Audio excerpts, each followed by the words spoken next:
What is up everyone, and welcome to F1 2021 Breaking Point Story Mode. Much like I'm doing a driver career mode as a different series, which you may have seen me upload yesterday, we're also playing through the story mode in this game, going for hard difficulty. We're going to sign for Haas, much like we're part of the Ferrari Driver Academy in the driver career playthrough. And yeah, we're just going to get straight into it. With the 2019 Formula 2 Championship coming down to the final race of the season, young British driver Aidan Jackson is looking to etch his name into the history books.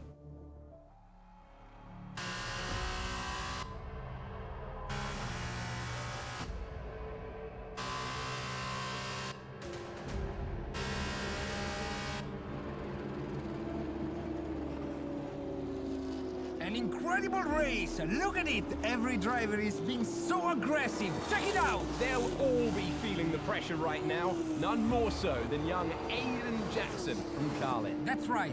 Rumors from the paddock talk about a possible future for Jackson in Formula 1. And with only a few laps to go, this is still anyone's race. The atmosphere here is electric, and we couldn't have asked for a better finish to the F2 season here in Abu Dhabi.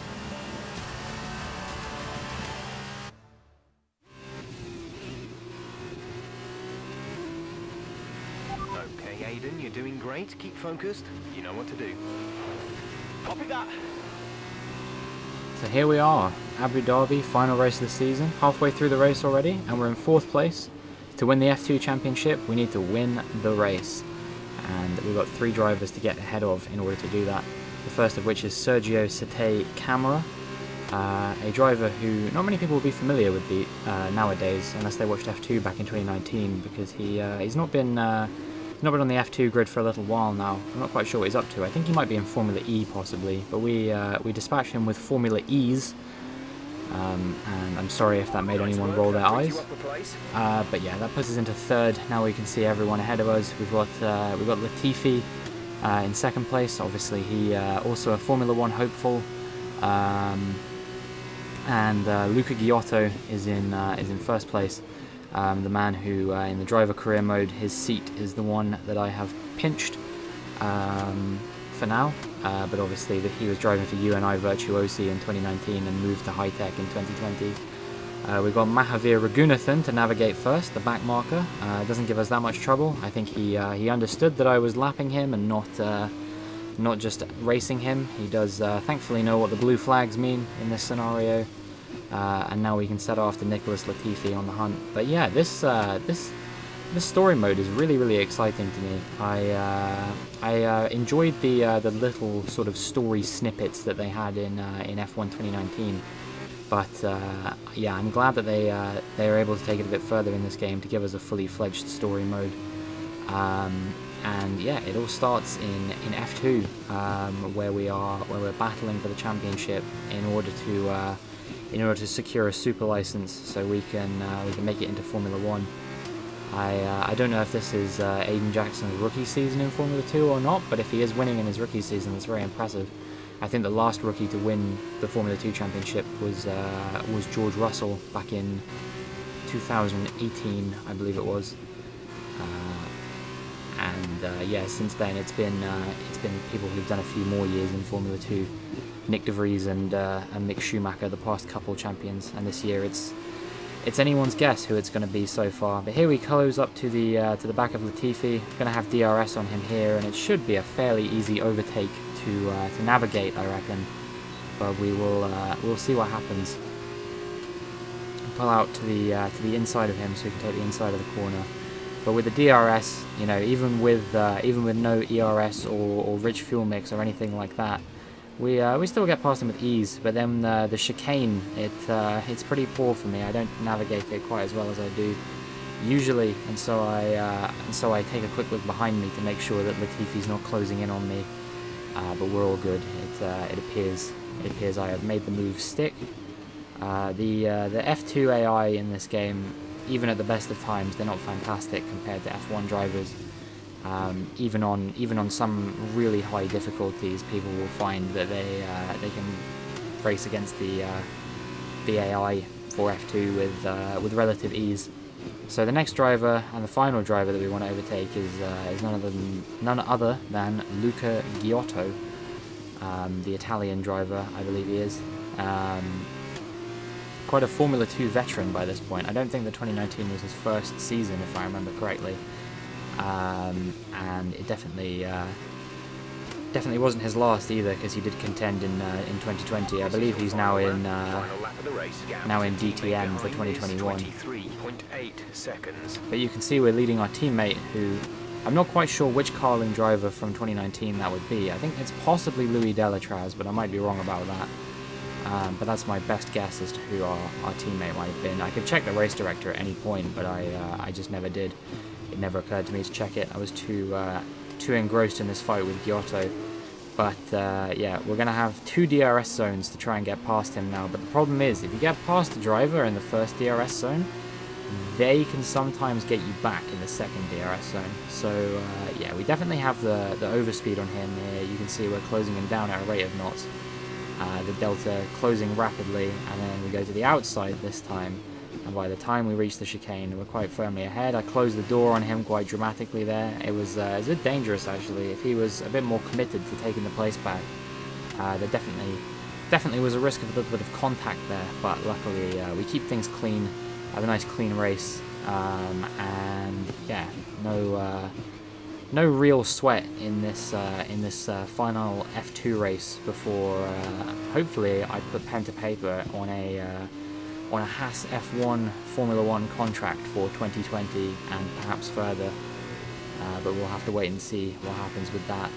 Navigate the final few corners, and yeah, I just have to make sure I keep things clean, make sure I don't accidentally spin the car out, which, to be fair, Luca Giotto does start closing me down a little bit. You can see I'm a little bit all over the place in the F2 car here, but you know, Abu Dhabi, it's a pretty tricky circuit. There's a lot of curbs which are ruthless on this game, especially.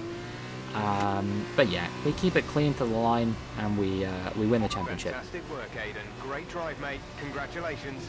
And Jeff could not be less enthusiastic if he tried. And he's done it. Jackson's done it. Aidan Jackson wins the F2 championship. What a win for Jackson! What a win! And it couldn't have gone to a better driver. A magnificent result. He's already been vocal about his dreams of one day driving for Ferrari in Formula 1. Let's just hope the right people are watching today. And here he is, the man of the moment, Aidan Jackson. An amazing race and a fantastic win for this incredible driver. Indeed. After this, I guarantee that Jackson will be the hot topic in more than a few upcoming F1 team meetings. The future's definitely bright for this young driver. So here we go. We made it to F1. With Haas F1, having won the Formula 2 Drivers' Championship, Aidan Jackson has now secured a seat in Formula 1 and is preparing to take his first steps into the world's most prestigious motorsport series. Aidan, now you've made the leap to Formula 1, no surprise to anyone who's been watching your career. How does it feel to be on the verge of getting behind the wheel for your first race? To be honest with you, Will, it hasn't really quite sunk in yet. The team has given me a fantastic opportunity. It's a once-in-a-lifetime, a dream come true. So, to answer your question, I feel like a little kid. I look around and I'm surrounded by my heroes, you know? I've even had to pinch myself a couple of times. So, yeah, it can be a bit overwhelming. But out on the track, the speed, the noise, even the smell, it's all the same.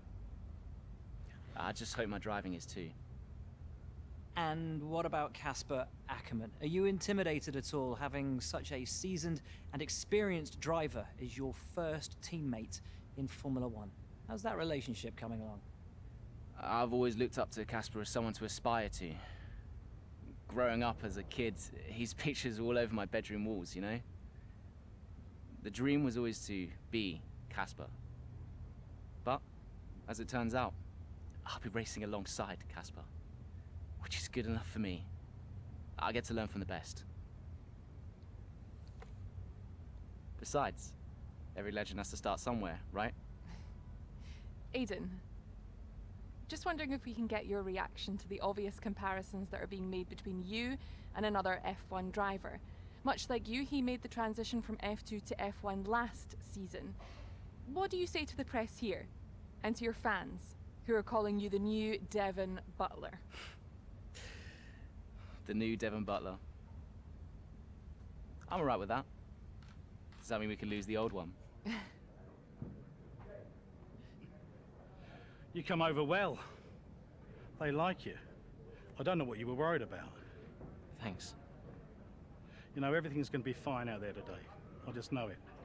Just do what you did in F2. Easy. Thanks, Brian. I won't let you down.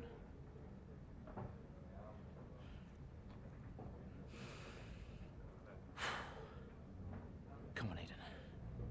You've got this. So here we are, and we got a call from Brian. Now we're in the motorhome. Hello? Aiden, are you in your room? Oh, hey Brian. Yeah, I'm in my room. Good. Well, have a look around. I hope you like it. Should be everything you need in there. News feeds, social media. It's hooked up to the lot. Just do me a favour, eh? Go on. Make sure you check your emails. I think there's a message in there for you. Oh, right. Thanks, Brian. Take a breather, do what you need to do, and I'll see you before the race. Nice one. And then immediately afterwards, we get a call from Aiden's mum. Hello? Hello, love. How's it going? All right, Ma. Yeah, it's going all right. Just getting ready. I saw your interview. And? You need a haircut. All right. Well, thanks, I guess.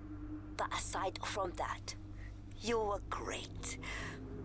I'm so proud of you, Aiden. I know, Ma. Thanks. I wish I could be out there with you. This is everything you've worked towards. Yeah, I know, but you'll be at the next one. Just do what you do, and everything will be great. Thanks, Ma.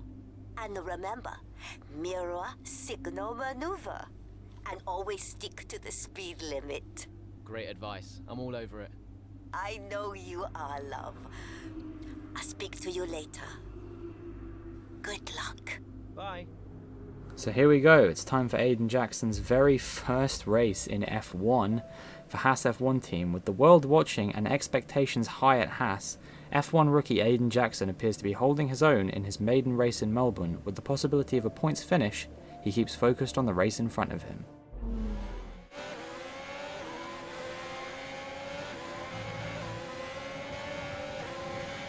A solid start, Aiden. Let's try and push it further. Copy that. Where's Casper? He's up ahead. Let's try and bring you two closer together. So here we go. We have to catch up to our teammate Casper Akkerman before lap 11. We're currently down in P14. He's up in P10 on the verges of the points. They said we had a possibility of getting some points today, so I guess we must have pretty good pace if we're going to be able to close down those 7 seconds. Especially getting to P10 in a Haas, which in 2020 was not the most formidable car in the world. Obviously 2018 was their glory season, where they very, very narrowly missed out on 4th in the Constructors' Championship to Renault. Casper's in P10 at the moment. And speaking of Renault, obviously they hadn't changed to Alpine at this point. And we have Daniel Ricciardo in the Renault in front of us. We have a very big moment out of the chicane there. And yeah, I'm quite lucky not to put it in the barriers in my first race. Obviously, I think the damage is limited in Breaking Point story mode compared to if you have simulation damage turned on in your career modes. But yeah, it kind of ruins my momentum a little bit. I'm kind of driving a little bit all over the place, very wobbly, very. I'm finding it very difficult to close down to Ricciardo and the other drivers in front so far. I make up basically no time on them over the course of the first full lap that I drive. If anything, I think Ricciardo's pulling away from me. I've closed a few tenths to Casper Akkerman, but definitely not enough to catch him by lap 11. 5 laps making up 7 seconds. It's not an easy task by any stretch of the imagination, especially when you're not particularly familiar with the car you're driving. You know, it basically just thrusts you straight into the action, and you have to react almost instantaneously. And so, yeah, we eventually, after a few wobbles here and there, I went a little bit deep at that turn, but generally speaking, I feel like I started driving a little bit better. Closed the gap to Akkerman to 6 seconds. That's the important one. Even if Ricciardo or anyone else between us gets in front of him, as long as we close down to him, I think that's the important part to prove we're the number 1 driver for Haas F1, and we're, well, maybe not the number 1 just yet, but definitely that we are. We're going to be a force to be reckoned with, and we're not gonna take the number 2 driver treatment. We're not gonna be absolutely walked by our teammate in our maiden season. And yeah, Ricciardo dispatches Antonio Giovinazzi, and then pretty much immediately afterwards we do the same thing. We just get the DRS on him, use a little bit of overtake, and out-drag him into turn 1. And now we're right on the back of Daniel Ricciardo as well. And yeah, perhaps we can get him with a little bit of DRS and ERS as well. Interestingly, despite the fact that that rich fuel mix was not banned until Spa in real life, they could still use engine modes up until that point in 2020. In this game, as you can see, I have my fuel mix grayed out. I can't change it. And it would have been a nice little detail if they had it enabled for the first few races, where you could change up into rich fuel mix and then, you know, lean fuel mix if you needed to save fuel for whatever reason, and be able to do that up until the races in the game that are obviously past Spa-Francorchamps 2020. But yeah, I guess they didn't really consider doing that, or maybe it wasn't possible for whatever reason. I don't know. But yeah, right now we're just closing down Daniel Ricciardo, getting very close to the back of him here, and I'm sure in the next DRS zone, as long as he doesn't get DRS on the other Williams in front, which looks like it's Devin Butler. I would have anticipated it was going to be Nicholas Latifi, so unfortunately his chances of getting into Formula 1 he's going to have to wait a little bit longer for. But we close down Daniel Ricciardo with the DRS. We go to the outside at turn 1. We get ahead of him cleanly before the DRS zone, just about. And because of the way that Australia works, that means we also get DRS in the second DRS zone as well, which means he doesn't have any chance of catching us up. And now we're right on the back of none other than Great Britain's own Devin Butler, the video game equivalent of my favourite F2 driver, who I was talking about earlier in the driver career video that came out yesterday. I won't name him in this one, but if you know, you know. And basically what we want to do with Butler is just dispatch him as quickly as possible so we can close the gap to Casper Akkerman, because we are running out of time. And when it says catch Casper by lap 11, I don't know whether it means by the start or by the end of lap 11. And those are two very different things, you know. Giving me one extra lap to catch my teammate could be the difference between catching him and not catching him. We get the DRS, we get the ERS, and yeah, we go round the outside of him in that DRS zone. A little bit of bravery coming out from Aiden Jackson there in his debut F1 race. But you know, if you want to get into the points, you got to be absolutely ruthless. You can't give your opponents an inch, otherwise they will take a mile. And yeah, I'm just going through all the moves. That's the thing, is that whilst I don't necessarily feel quite as comfortable driving in this game just yet, I feel like I definitely am making a few more mistakes. Simultaneously, I do find that that I'm much braver when it comes to overtakes, and more often than not, I do pull them off without making contact. Unlike in F1 2020, which if you watched my championship mode playthrough, you will remember. I was hitting the back of people so much, I just was not prepared, and I feel like this time I'm a lot more cautious, but I'm a lot more prepared to go for the slightly riskier moves and get my nose in where sometimes other drivers might be a little bit hesitant, and it's been working for me a lot. I've been really happy with my performance on this game, even online and stuff like that. You know, I've been winning a lot of online rank races, and even the ones I haven't won, that's not really been due to any fault of my own. Have a big moment and nearly lose it out of the chicane again.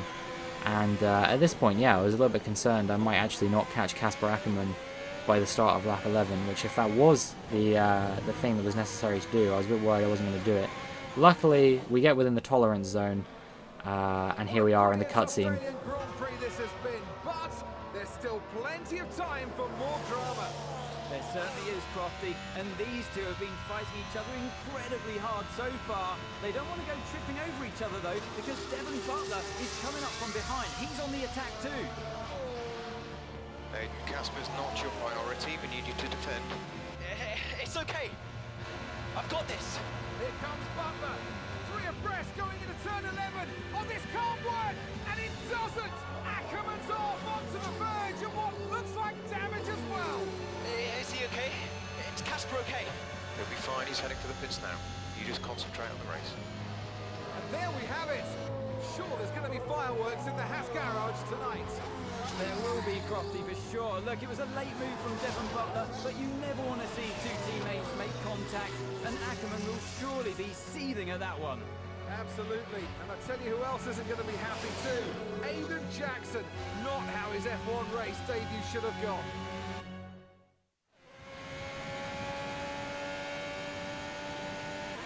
The damage appears to be minor. How's it feeling, Aiden? Yeah, car's okay. Understood. See how well you can do out there. Copy. So now we're back down into P11 outside of the points. Devon Butler gets ahead of both of us, and yeah, we're going to have to now close him down in order to get that final points position. And you know, I've heard mixed reports of people having various issues with the difficulty being slightly too easy in this game, but being on hard mode, I didn't have moments that some people have in this career mode where they go from being in 11th in this scenario to getting into like the podium positions or whatever. I personally I took a lot of time just to catch up to the back of Devon Butler. And it was at this point I knew I certainly wasn't catching Norris, and I believe that's Lance Stroll ahead of him. I definitely realised very quickly that P10 was going to be the best points paying position that I was going to be able to get during this race, and so I just desperately tried to stay with Devon Butler through the dirty air. It wasn't easy, and luckily I didn't have a bad exit through the chicane there like I often do. Obviously, I believe this circuit is being reprofiled for 2021's race, which got cancelled in real life. So I think it'll be 2022 before we see the new Albert Park layout. But I don't think that the changes will translate over to Formula 1 2021, the video game. So yeah, we get the DRS. We use up every last little bit of our battery here to make sure that we're ahead of Devon Butler. We actually go a little bit wheel to wheel, and I just squeeze him out going through turns 1 and 2. I was having absolutely none of it, especially after the move that he made on me and Ackerman. I was just like, no, I'm not prepared to give you the respect that you don't deserve. And that was pretty much everything that happened there. We didn't catch Norris or Lance Stroll, and we came home in P10 in the end. That's the end of the race. We'll see you in Parc Ferme.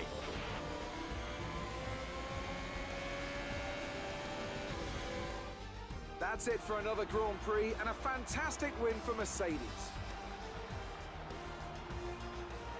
What a start to the season this has been. A fascinating race here in Australia, The top teams as ever continue to push the boundaries of the sport, and it'll be interesting to see how the new Haas driver Aidan Jackson settles in, especially after that early incident involving his teammate. Well, we've certainly seen rivalries born from less.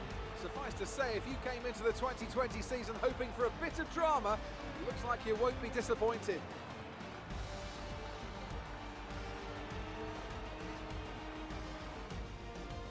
So after a magnificent race, we can now see the drivers making their way to the podium. Once again, it's the Silver Arrows who take top spot, a well-earned victory for Mercedes. So it looks like in the top positions of this race, it was very much a 2020 classic, the most common podium of all time now. Hamilton, Verstappen, then Bottas. And yeah, not a great race for Haas F1 in the end. Definitely could have had a multiple points finish potentially. An awkward incident involving Devin Butler and his own teammate Casper Akkerman marred Jackson's maiden outing in F1, and yeah, I definitely think that will ring true for probably the rest of the season, an incident like that. Casper, listen, I don't know what happened out there. It wasn't my fault. Well, whose fault was it then? Who was the idiot behind the wheel of your car? You're pathetic. You won't even admit when you made a mistake. How did they ever sign you? Oh, Butler. Devin, I didn't see that. What, like, out on the track today? You nearly took me out, mate. Look, I don't know what happened. You cut in, I swerved. Next thing I knew, Casper was out. Whoa. Mate, I was nothing to do with it. Whatever that was all on you. Don't be trying to pass the blame, because you haven't settled in yet.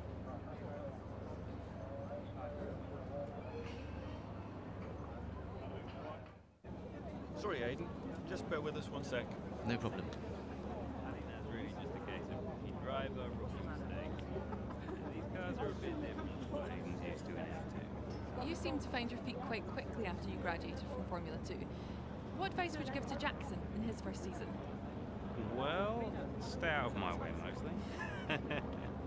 And taking out your own teammate isn't something I would make a habit of. Almost ready, Aiden. We're just checking audio levels. Sure. Seriously, Casper must be wondering what on earth Haas were thinking. That's great. Thanks, Devin.